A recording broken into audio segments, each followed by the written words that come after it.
Miqueias, capítulo de número 7, versículo de número 1, por favor. Glória a Deus. Miqueias, capítulo de número 7. Obrigado.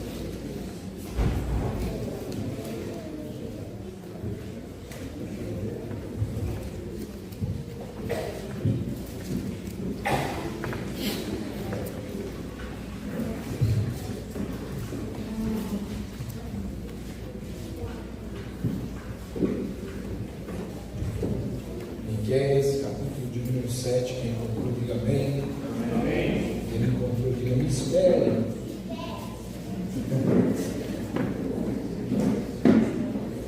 Tem um índice aí, tem um número, aí tem um número na página. Perto de Naum, a pessoa fala, e agora, onde é Naum, meu Deus?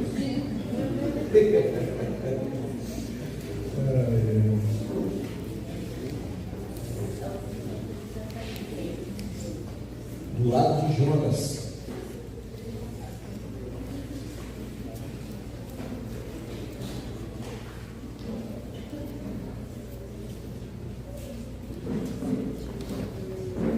Miqueias, capítulo 7, quem encontrou, diga amém. Amém. Achou?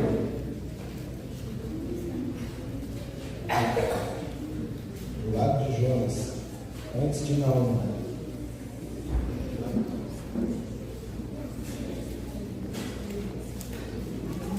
Bem, diz assim a palavra do Senhor: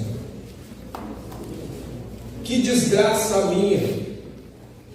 Sou como quem colhe frutos de verão na respiga da vida. Não há nenhum cacho de uvas para provar, nenhum figo novo que eu tanto desejo. Os piedosos desapareceram do país. Não há um justo sequer. Todos estão à espreita para derramar sangue. Cada um caça seu irmão com armadilha, com as mãos prontas para fazer o mal. O governante exige presentes. O juiz aceita suborno. Os poderosos impõem o que querem. Todos tramam em conjunto. O melhor deles é como espinheiro, e o mais correto é pior que uma seca de espinhos. Chegou o dia anunciado pelas suas sentinelas, o dia do castigo de Deus. Agora reinará confusão entre eles. Não confie nos vizinhos, nem acredite nos amigos. Até com aquela que o abraça, tenham cuidado com o que diz. Pois o filho despreza o pai, e a filha se rebela contra a mãe.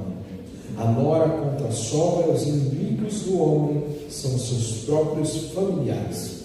Mas quanto a mim, ficarei atento ao Senhor, esperando em Deus, o meu Salvador, pois o meu Deus me ouvirá. Com a tua Bíblia aberta, fecha os teus olhos. Pai, obrigado, Jesus, por estarmos aqui esta noite agora para poder compartilhar esta palavra. Queremos te pedir que o Senhor mais uma vez fale ao nosso coração. Fale, Senhor Deus, aquilo que precisamos ouvir, não aquilo que queremos ouvir. Tu és o dono da nossa vida, o dono desta igreja. Tu és o dono desse aprisco. Que as tuas ovelhas ouçam a tua voz e te sigam, em nome do Senhor Jesus. Que eu não te atrapalhe, Espírito Santo de Deus. Te peço, te agradeço. Amém. Amém? O título da mensagem dessa noite é Do desespero. Do desespero. Meu Deus, que é isso?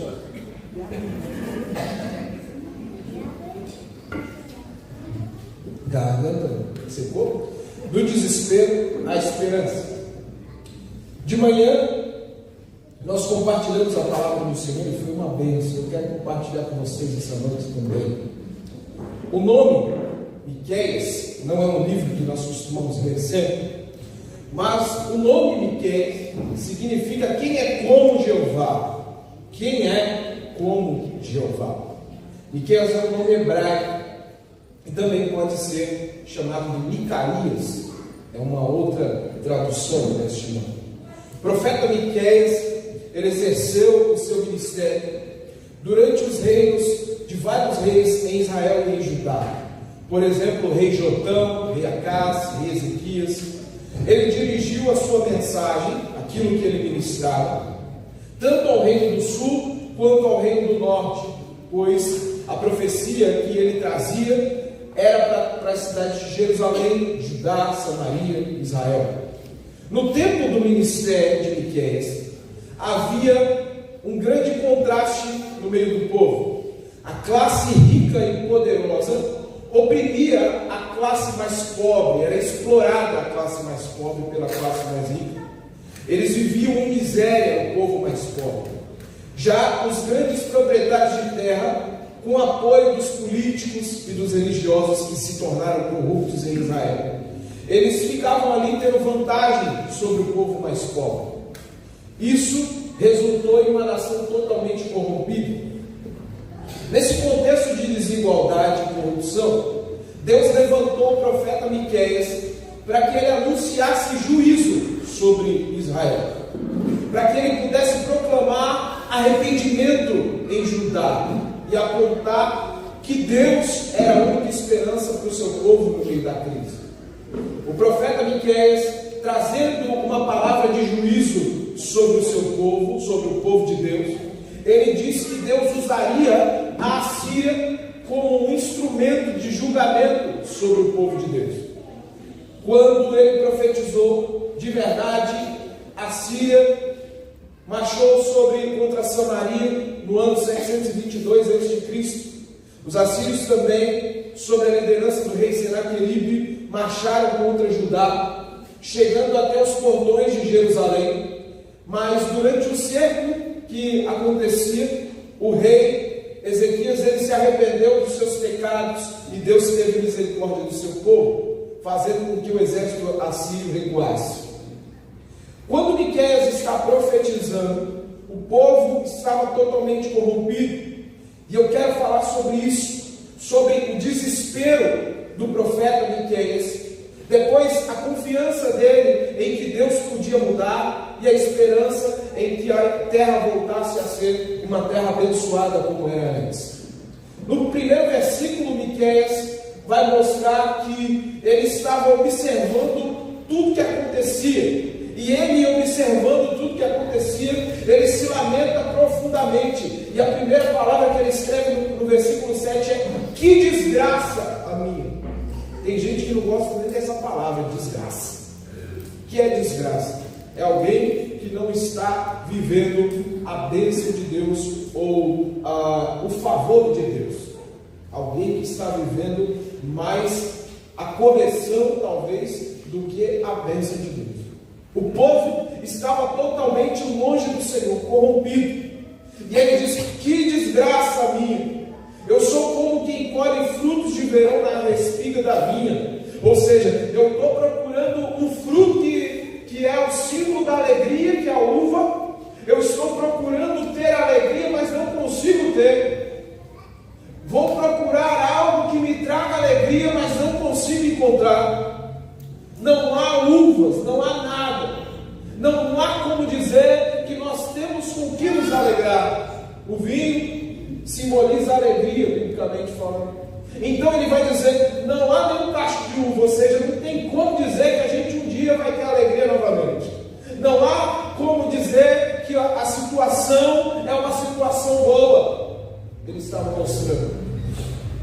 Ele então diz no versículo de número 2: os piedosos desapareceram do país. Não há um justo sequer.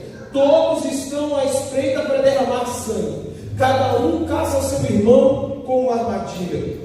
Ele vai dizer assim: olha, nem aqueles que eram piedosos, e a palavra piedoso aqui tem a ver com alguém que busca Deus, com alguém que tem uma vida pia, alguém que busca o Senhor diligentemente, alguém que está ali orando, buscando, lendo as Escrituras. Ele vai dizer: não tem mais ninguém assim. O povo se debandou, abandonou a fé, ele está dizendo. Simplesmente todos abandonaram a fé, e agora está todo mundo querendo derramar sangue.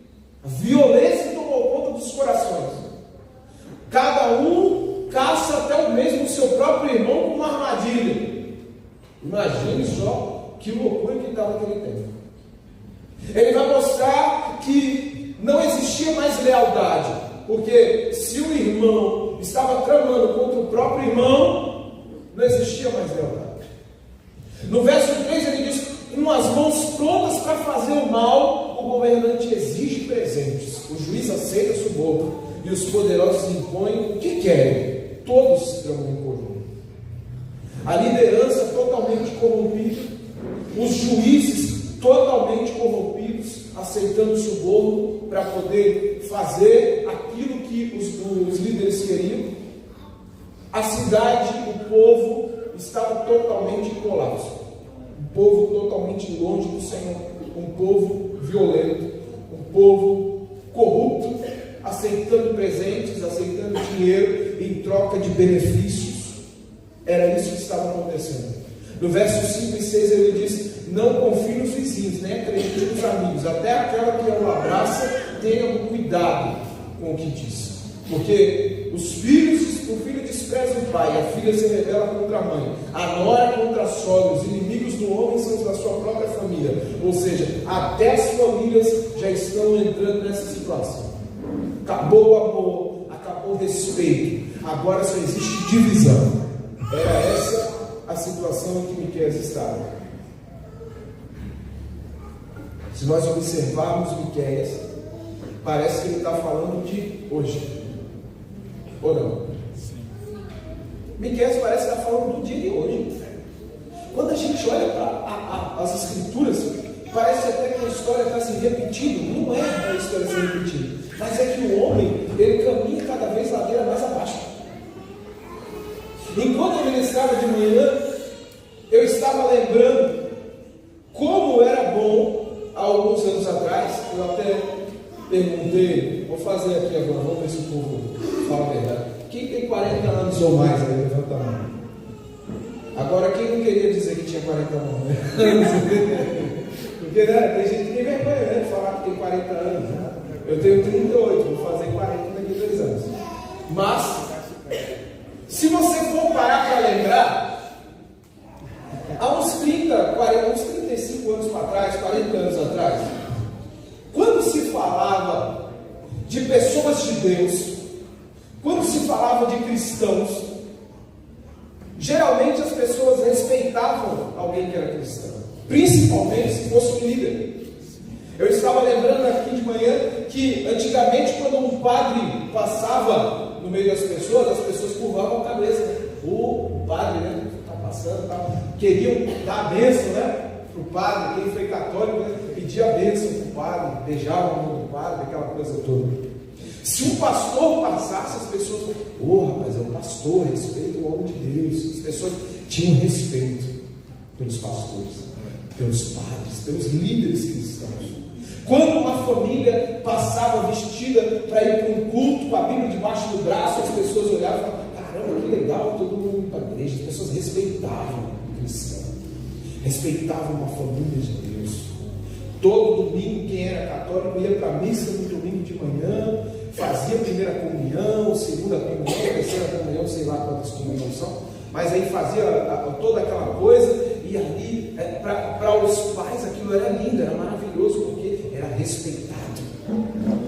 O cristão, o evangélico, tinha ali os seus filhos na presença do Senhor. A criança já crescia ali no caminho de Deus, sendo ensinada. Eu lembro que quando eu me converti na Assembleia de Deus, as crianças ficavam todas sentadinhas no banco da frente, ouvindo a palavra como se fossem os adultos. É lógico, porque não entendiam como os adultos, mas eles estavam ali no culto, observando. Só que o tempo mudou, os anos foram passando, e a cada ano o respeito foi acabando. E não porque o povo não tem razão, porque algumas pessoas até têm razão para não respeitar mais. Padres agora são vistos como pedófilos. Padre pedófilo, é assim que as pessoas já veem. Se alguém aqui disser: eu fui coroinha quando criança, as pessoas já olham torto. Aconteceu alguma coisa contigo no passado? Porque já acha que todo padre é pedófilo. Pastor é visto como o quê? Ladrão. Só tu que falou, né? Tem alguma coisa aí. Mas a verdade é essa. Pastores agora perderam respeito, eles são vistos como enganadores. os usurpadores, ladrões, se aproveitam da fé do povo. Engraçado que todas as religiões ou igrejas sempre teve oferta e dízimo, só que o pastor é o único que entra na chibata, né? Mas por quê? Porque muitos pastores realmente erraram, enriqueceram através do seu ministério. Isso fez com que as pessoas perdessem o respeito. O mundo foi se tornando cada vez mais distante das coisas do Senhor, porque acredita que as coisas do Senhor não têm tanto valor assim. O mundo vai entrando num colapso de que parece que Deus não é tão importante.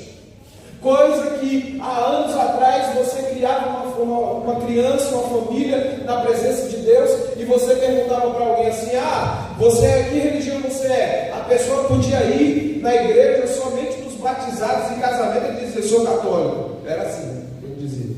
Se a pessoa fosse na igreja evangélica, o filho ele ia lá e dizia: não, eu acho que eu sou crente, porque meus pais vão na igreja de crente, então eu também sou crente. Você já é batizado? Não, ainda não, mas um dia eu vou batizar. Era assim que dizia.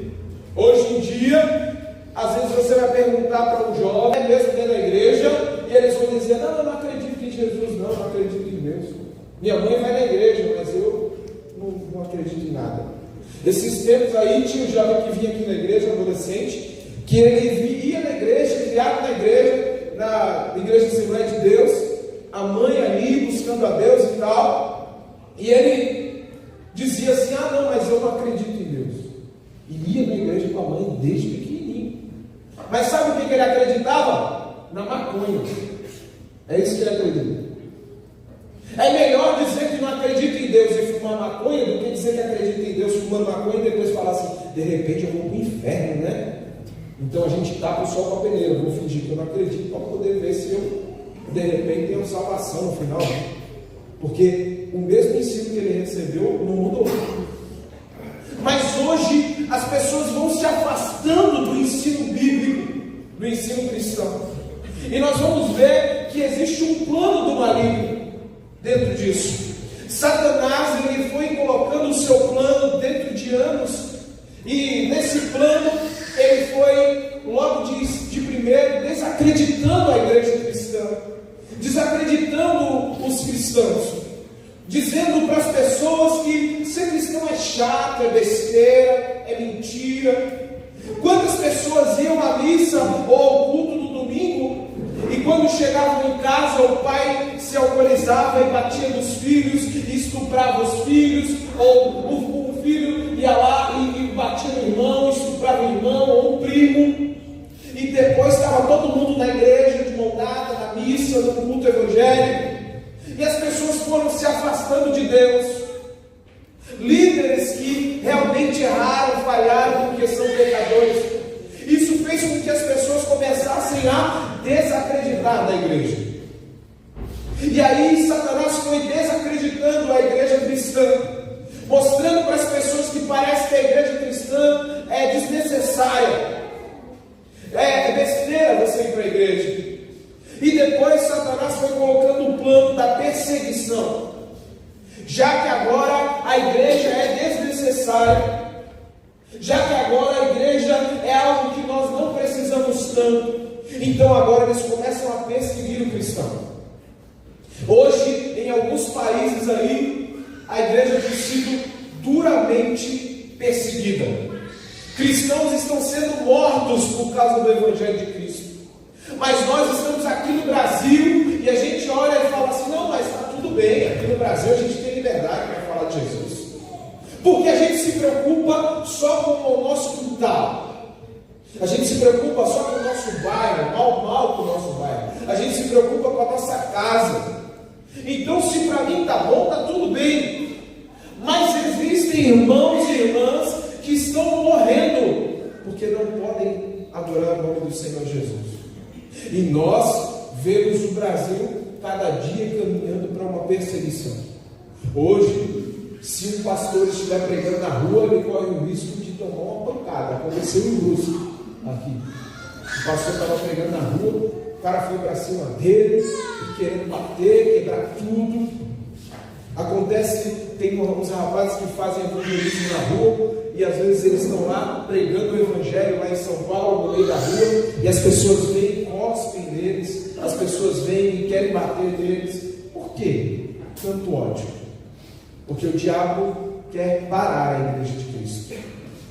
Porque o diabo sabe que quando alguém começa a ter um encontro com as Escrituras, ele é totalmente liberto pelo nome do Senhor. Então Satanás quer parar a igreja. Então começa a ridicularizar. Ah, você está indo na igreja para dar dinheiro para o pastor, você está indo na igreja para dar dinheiro para o padre, você está indo na igreja para poder ser enganado, você está indo... E aí a pessoa vai se afastando de Deus. E aí a pessoa vai ficando cada dia mais longe, os jovens vão ficando cada dia mais longe. E aí você percebe que nós estamos caminhando para dias como os dias de Miqueias, onde você olha e diz: meu Deus, que desgraça. O povo está perdido, as pessoas cada dia se afastando mais do Senhor. A droga é algo que parece normal, a prostituição é algo que parece normal. Coisas que antes nós olhávamos e dizíamos: meu Deus do céu, não pode ser assim. Antigamente, quando você olhava uma matéria de alguém que fez um ritual satânico e matou alguém, nossa, isso virava uma matéria e aquilo ali era visto como algo inaceitável. Hoje, eles nem querem mais falar. Por quê? Porque Satanás conseguiu colocar como se hoje o satanismo fosse uma religião comum.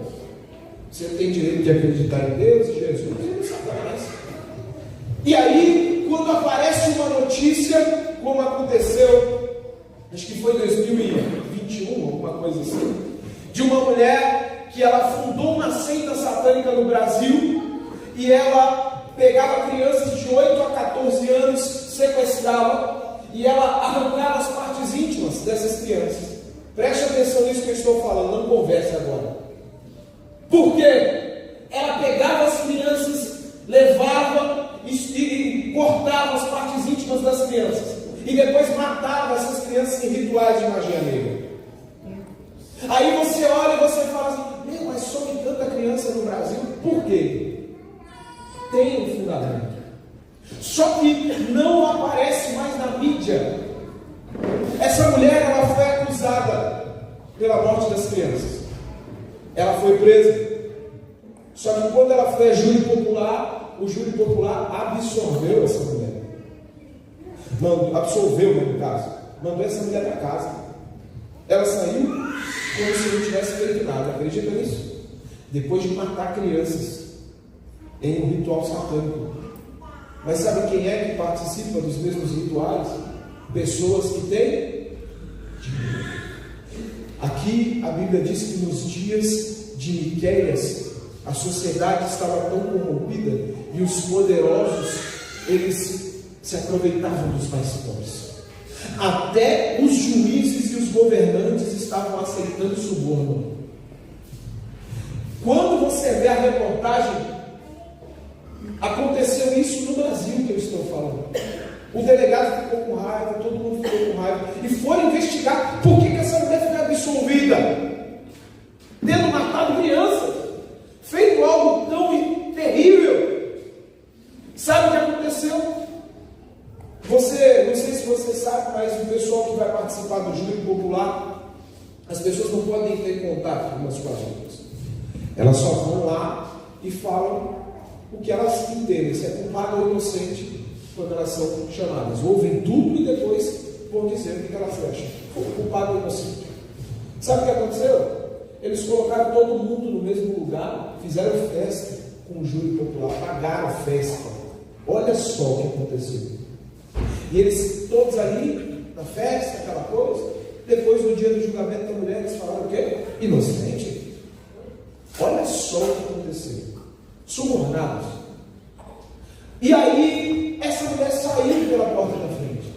Outro dia, eu vi uma reportagem em Santa Catarina de uma mulher que sequestrava crianças, estava presa, e ela dizia assim: nós preferimos crianças de olho claro, loiras de olho claro, de preferência verde, azul, e essas crianças elas são enviadas para fora do Brasil e tal, sequestrador de crianças.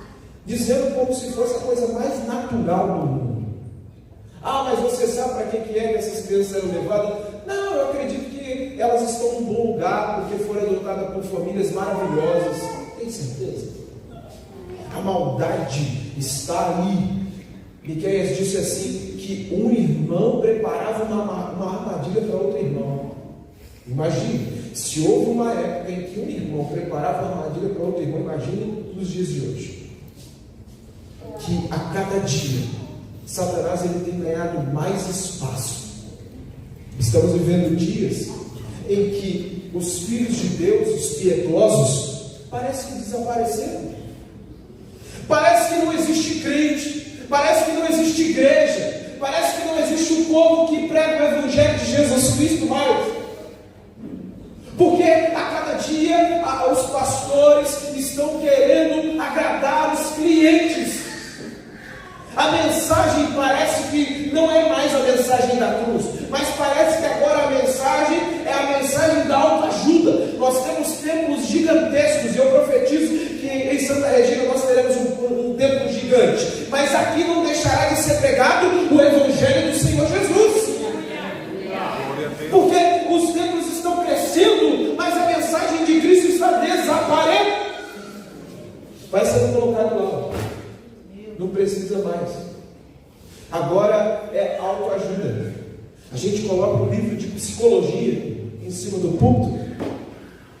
A gente coloca um livro em cima do púlpito e diz: não, então, olha, Jesus está aqui para resolver os seus problemas. Você é o lindinho de Jeová, você nasceu assim e tal. E ali as pessoas saem dali totalmente anestesiadas, achando que a vida é essa. Achando que a vida é simplesmente você carregar uma Bíblia e já está dizendo que é crente. Não. Achando que não precisa negar a si mesmo, tomar a sua cruz para seguir Jesus. As pessoas vão recebendo uma palavra que, ao invés de confrontar, estão sendo confortadas. Porque a palavra de Deus confronta. Olhar para Jesus na cruz e não ser confrontado, meu irmão. A gente precisa de Cristo. Olhar para Jesus na cruz e falar assim: meu Deus, Ele morreu por mim, pelo meu pecado. O que é isso? Como eu sou falho, eu não mereço tanto amor. É assim que a gente tem que olhar para a cruz. Como Ele pôde me amar, eu sendo tão podre. Hoje, quando você pergunta para um jovem qual é a sua identificação sexual, você corre o risco de tomar uma pancada, porque se você pensa que é feminino ou masculino, hoje já tem feminino, masculino, bicho, tem tudo. Hoje, quando você vai fazer o cadastro numa empresa, está escrito lá feminino, masculino, outros. O que é outros? Deus fez Adão e Eva, acabou. Homem e mulher, os criou. Outros, porque já tem não binário, não sei o que, e por aí vai. Aí a professora ensina, o professor ensina, os alunos ensinam uns aos outros, e daqui a pouco você olha um cara barbudo querendo entrar num banheiro feminino, como se tudo estivesse normal. Eu estou sendo filmado aqui, está na internet esse negócio aqui, então eu tenho que tomar cuidado com as palavras. Por quê? Porque o mundo pensou que não existe mais certo e errado. E a igreja de Cristo onde está? A igreja de Cristo parece que desapareceu. A igreja de Cristo parece que está dormindo. Nós precisamos olhar como Miqueias. Olhar para o que está acontecendo no mundo e sentir indignação. Não pode ser natural, porque esse é o plano do diabo. Primeiro a gente desacredita no cristianismo, depois a gente começa a perseguir eles, e depois a gente normaliza tudo que é errado. A gente normaliza. Hoje, se você for pego traficando, não fica preso. Mas se sujar uma estátua com batom, ô meu filho, 17 anos, cuidado. Hoje, nós estamos vivendo um tempo em que um cara matou uma mulher arrancando a cabeça e foi mandado para casa com uma tornozeleira porque ele não representa risco à sociedade. É isso que está acontecendo. Tem alguma coisa errada. Há um tempo atrás, se um filho fosse desrespeitoso com o pai podia ir lá e dar umas tapas. Hoje em dia, dá cadeia. Se bater no filho e alguém denunciar, o conselho tutelar vem e pronto, o bicho pega. Se você não quiser levar o teu filho para a escola porque você quer ensinar em casa, você corre o risco de perder a guarda dele. Eles vão normalizando as coisas como se hoje tudo fosse normal. E o crente onde está? O crente não se indigna com isso, parece. Parece que nós, o povo que carrega as escrituras, estamos olhando tudo isso e pensando que, olha, mas é assim mesmo, pastor, o tempo mudou. Não é assim mesmo. Ainda que o tempo tenha mudado, ainda que as coisas estejam diferentes, a palavra de Deus continua a mesma. Pode passar os céus e a terra, mas a palavra dele permanece para sempre. Aleluia! Aplauda o Senhor e a sua palavra.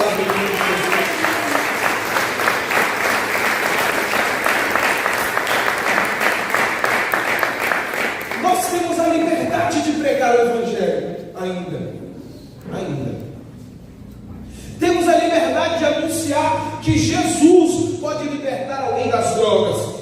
Porque hoje, já que eles estão aí legislando, dizendo que alguém pode usar droga, normalmente não pode mexer com ele, pode carregar droga no bolso, está tudo bem, está tudo certo. Nós vamos dizer, Deus liberta das drogas, aleluia. Aleluia, verdade, Jesus. Hoje em dia, não, porque tem gente que acha normal alguém no alcoolismo. Tem gente que acha normal alguém ali caindo cheio de droga na rua, dar risada. Mas é alguém que precisa de Deus. É alguém que precisa de Cristo. A família, o casamento, parece que não tem valor nenhum mais. Não, porque agora, se não der certo, a gente separa, está tudo certo, não tem problema. Casam-se com um com o outro, como se fosse trocar de roupa. Só é dormir junto, só é morar junto. Não. O sexo fora do casamento ainda é pecado. A palavra de Deus não é fornicação. Casamento é até que a morte até que a morte o separe. Não tem esse negócio de não deu certo, irmão, vai lá e troca. Só que às vezes nós vemos pastores dando mau testemunho, homens e mulheres de Deus dando mau testemunho, porque parece que a igreja não existe mais. A igreja parece que se esqueceu do que é o Evangelho de Jesus Cristo. Nós temos a palavra de Deus, nós temos acesso à palavra de Deus. Eu estava aqui conversando com os irmãos de manhã na ministração e eu falei assim: quantas pessoas tem no Brasil? Vocês sabem quantas pessoas tem no Brasil? 213 milhões. 211 milhões de pessoas no Brasil nós temos. Segundo o IBGE 2022. Nós temos 211 milhões de brasileiros. 86%, dados atualizados agora, antes era 90%, já caiu. Antes nós tínhamos 90% da nação brasileira de cristãos. Eu fui ver agora no IBGE, 86% da população brasileira se diz cristão. E se diz cristão não porque é evangélico, mas porque ele é cristão de alguma forma. Porque hoje em dia tem um monte de religião que vai dizer que é cristão. Então, se nós temos 86% de cristãos no Brasil, e eu vou falar para vocês uma coisa, pasmem, 26,9% dos cristãos são evangélicos. Evangélicos, 26,9% dos cristãos do Brasil são evangélicos. Por que é que nós temos um mundo tão corrompido, um país que caminha tão mal como o nosso país? A droga destruindo os jovens, prostituição destruindo os jovens, Bebida destruindo jovens.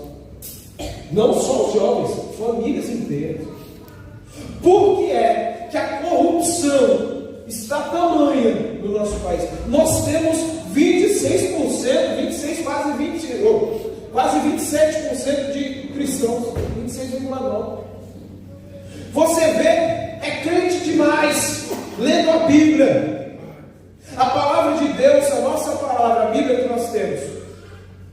O ano de 2023, foram distribuídas no mundo mais de 100 milhões de Bíblias. Sabia disso? Distribuídas. Em 50 anos, mais de 5 bilhões de Bíblias já foram vendidas em todo o mundo. Nos últimos 50 anos, a Bíblia é o livro mais lido em todo o planeta. Quantos bilhões de pessoas tem no planeta? 8 bilhões de pessoas. Já foram vendidas mais de 5 bilhões de Bíblias. Mas sabe qual é a porcentagem de cristãos em todo o mundo? Só 2 bilhões de cristãos. Como que pode a gente vender 5 bilhões de Bíblias se a gente só tem 2 bilhões de cristãos? Tem gente que tem Bíblia então e não lê, não é verdade? Às vezes o cara tem 2, 3 Bíblias em casa, mas não lê nenhuma. Eu estava falando para o pessoal de manhã, a editora que nós compramos as Bíblias para poder vender aqui na igreja, a Plenitude, eles estavam falando que eles vendem no mínimo 40 mil Bíblias por ano. 40 mil Bíblias por ano, uma livraria. E a gente olha e vê por que o Brasil está como está. Onde estão os cristãos? Onde está o povo que lê as Escrituras e ora para que Deus mude essa situação? E é sal da terra e luz do mundo. A Bíblia é um dos livros mais traduzidos do mundo. A Bíblia inteira já foi traduzida em pelo menos 700 idiomas. Partes da Bíblia já foi traduzida para 3.400 idiomas. Existem no mínimo 7.000 idiomas no mundo. Quando você olha a palavra de Deus, perdão, é 3 bilhões de cristãos que existem. 3 bilhões de cristãos que existem no mundo. Quando você olha para a palavra de Deus, você tem acesso à voz de Deus em tuas mãos. Louvado seja o nome do Senhor. Nós temos acesso ao Senhor falando conosco todo o tempo. Mas será que nós valorizamos isso? Porque quando Miqueias estava dizendo que todo mundo estava corrompido, que a nação estava destruída, que as famílias estavam perseguindo umas às outras, eu tenho certeza que nós não tínhamos números como esses. Hoje, você tem a Bíblia no seu celular aí. Na China, por exemplo, não pode ter aplicativo de Bíblia. Na Coreia do Norte não pode ter aplicativo de Bíblia.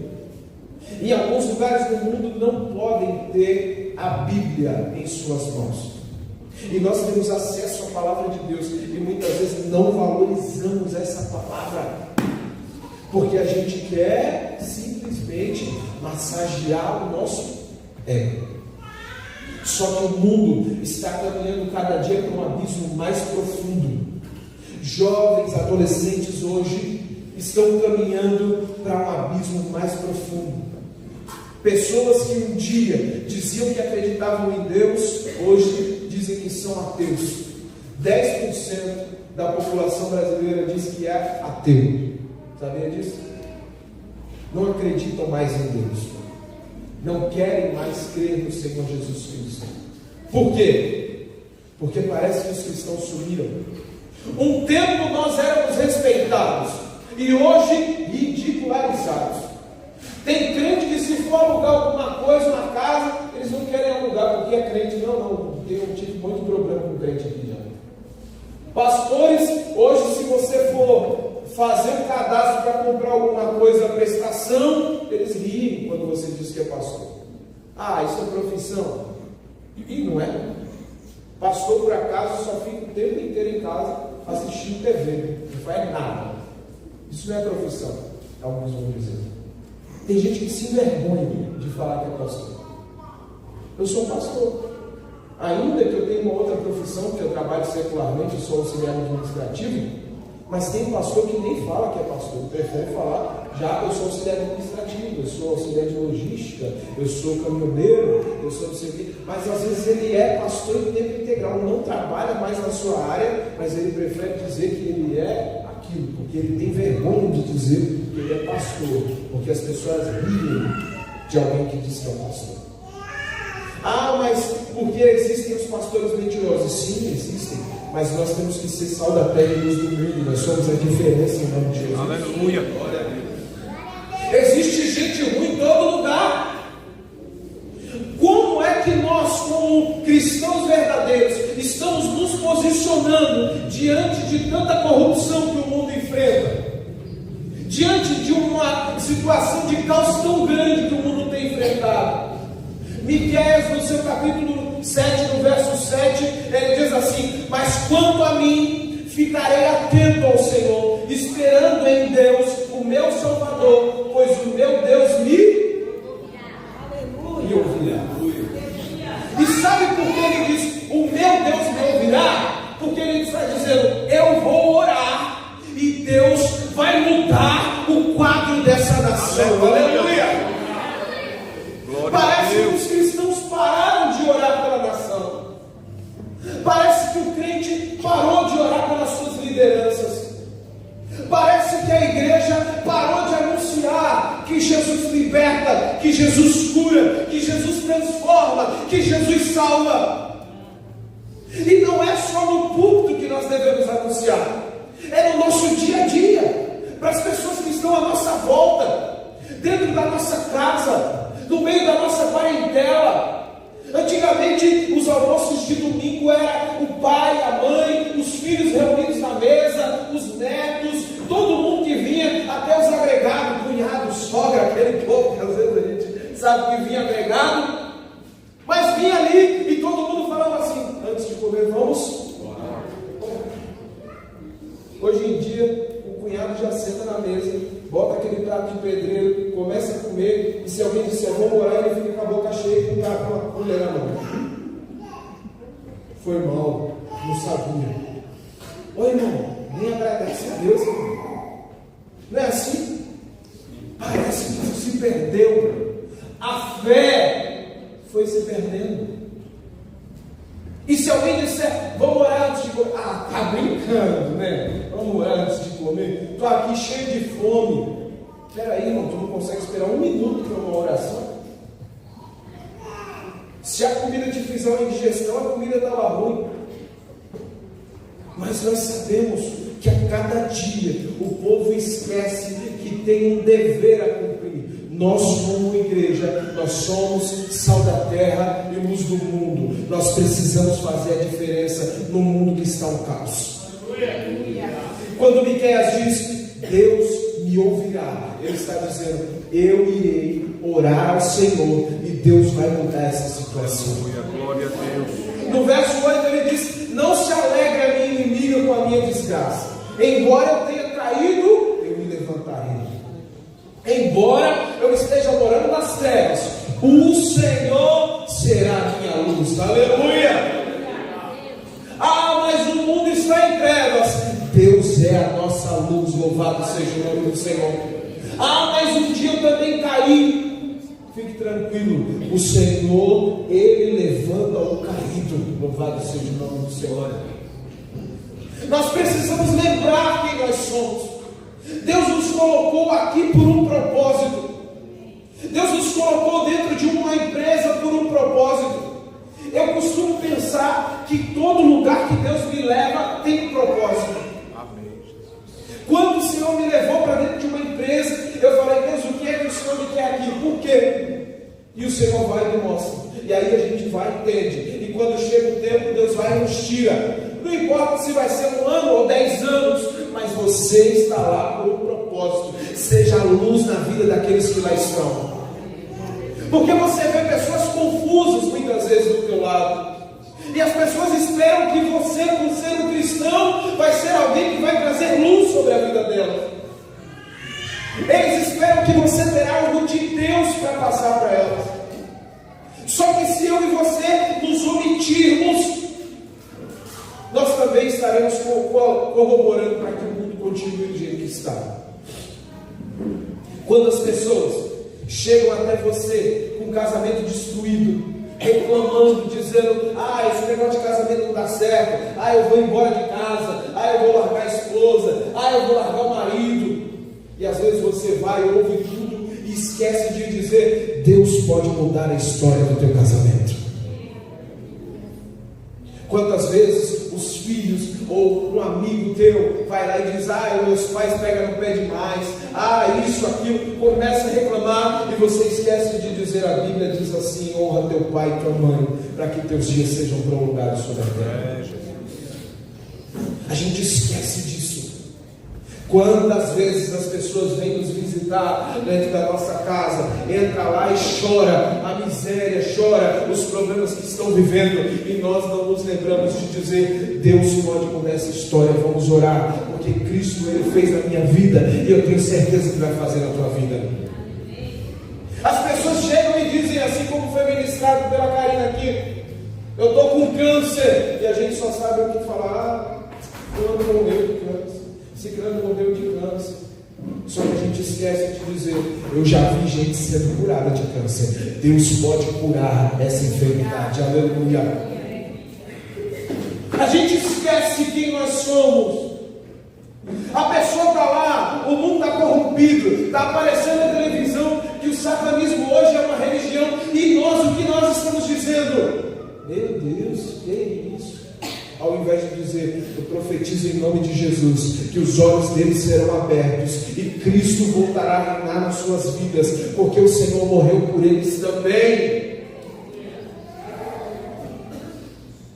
As pessoas vão ouvindo tudo e achando tudo normal, porque é o plano do diabo. Ache normal, finge que é normal, está tudo bem. Olha, é normal você olhar para alguém e a pessoa querer te dar uma porrada na cara, como se você fosse um saco de pancada, porque é assim que estava acontecendo. Não podia confiar nem na pessoa que estava ao próprio lado. Violência, Miqueias diz. O povo estava totalmente louco, e hoje nós estamos vivendo dias diferentes. O trânsito parece uma guerra.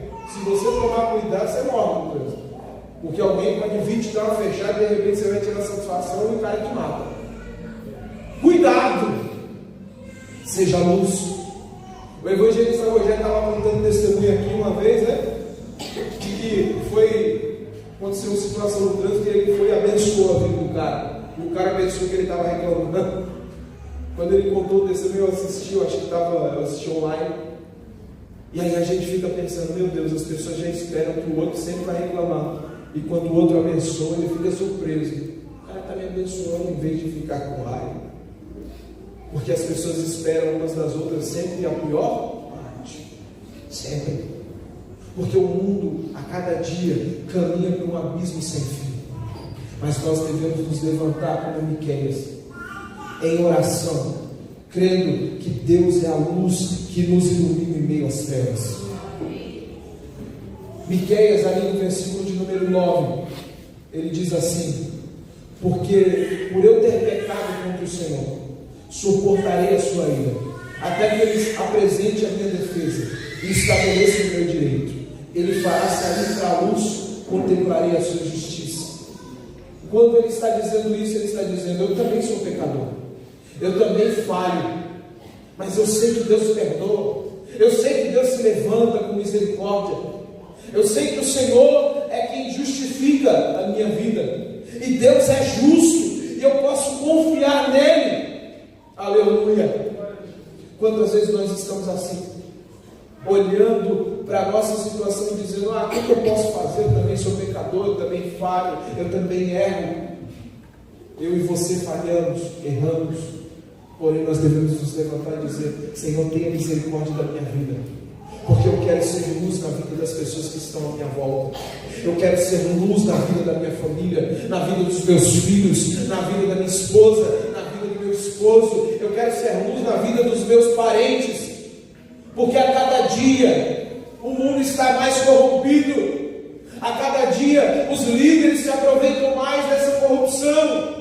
E onde está a igreja do Senhor? Miqueias, no versículo 14, ele diz: Senhor, pastoreia o teu povo com o teu cajado, o rebanho da tua herança. volte a ser o pastor desse povo.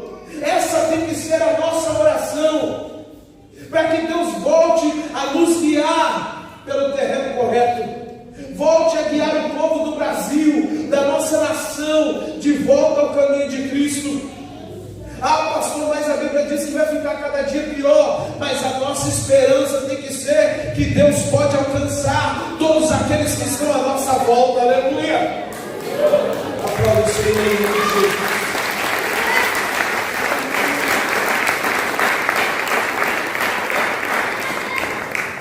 Ele escreve no verso 18: quem é comparável a ti, ó Deus, que perdoas o pecado e esquece a transgressão do remanescente da tua herança? Tu que não permaneces irado para sempre, mas tem prazer em mostrar amor, de novo terás compaixão de nós, pisarás nossas maldades e atirarás os nossos pecados nas profundezas do mar. Quando o povo se derrama diante do Senhor, pede perdão pelos seus pecados, Ele vem e perdoa.